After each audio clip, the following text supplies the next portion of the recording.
ইসরায়েলের বিরুদ্ধে যুদ্ধবিরতি চুক্তি লঙ্ঘনের অভিযোগ তুলে জিম্মি বিনিময় স্থগিত করেছে ফিলিস্তিনের স্বাধীনতাকামী সশস্ত্র গোষ্ঠী হামাস।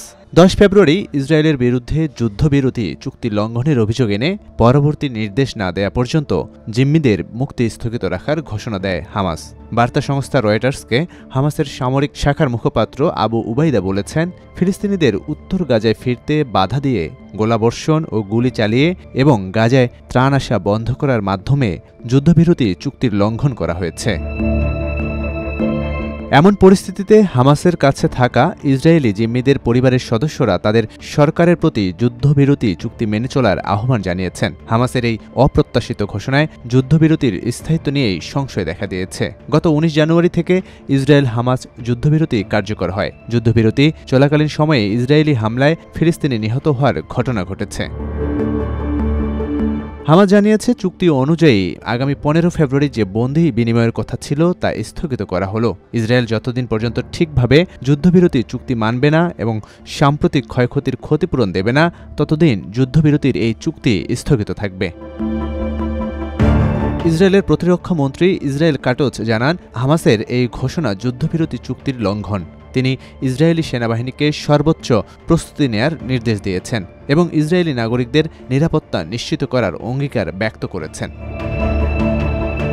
হামাসের এমন সিদ্ধান্তকে ভয়ানক হিসেবে আখ্যা দিয়ে মার্কিন প্রেসিডেন্ট ডোনাল্ড ট্রাম্প জানান, যুদ্ধবিরতি নিয়ে কী হবে তার সিদ্ধান্ত তিনি ইসরায়েলের হাতে ছেড়ে দিতে চান। ট্রাম্প বলেন, যদি 15 ফেব্রুয়ারি 12টার মধ্যে সব জিম্মিকে ফেরত না দেয়া হয় তাহলে আমি বলবো যুদ্ধবিরতি বাতিল করুন। এ নিয়ে ইসরায়েলের প্রধানমন্ত্রী বেনিয়ামিন নেতানিয়াহুর সঙ্গে কথা বলার সম্ভাবনা রয়েছে বলে জানান ট্রাম্প। এদিকে গাজা দখল নিয়ে মিশর ও জর্ডান বিরোধিতা করলে তাদের সহায়তা দেয়া বন্ধ করে দেয়া হবে বলেও সাংবাদিকদের জানিয়েছেন মার্কিন প্রেসিডেন্ট।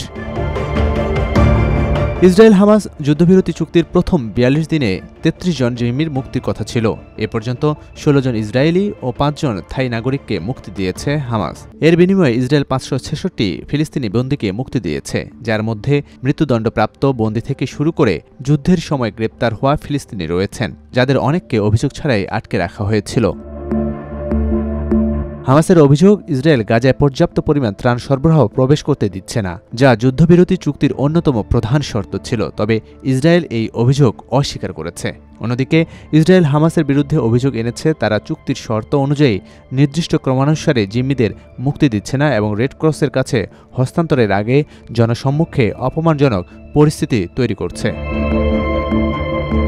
ইসরায়েলি প্রধানমন্ত্রী বেনিয়ামিন নেতানিয়াহুর দপ্তর জানিয়েছে, কাতারের চলমান যুদ্ধবিরতি আলোচনা থেকে ইসরায়েলি প্রতিনিধি দল দেশে ফিরে এসেছে। তবে কেন তারা ফিরে এসেছে সে বিষয়ে বিস্তারিত কিছু জানানো হয়নি। নাম প্রকাশে অনিচ্ছুক ফিলিস্তিনের একজন কর্মকর্তা রয়টার্সকে জানান, দুই পক্ষের মধ্যে পারস্পরিক অবিশ্বাসের কারণে অগ্রগতি বাধাগ্রস্ত হচ্ছে। তিনি বলেন, হামাস মনে করছে চুক্তির প্রথম ধাপ বাস্তবায়নের ক্ষেত্রে ইসরায়েল মানবিক সহায়তার ক্ষেত্রে যে শর্ত ছিল তা পূরণ করেনি।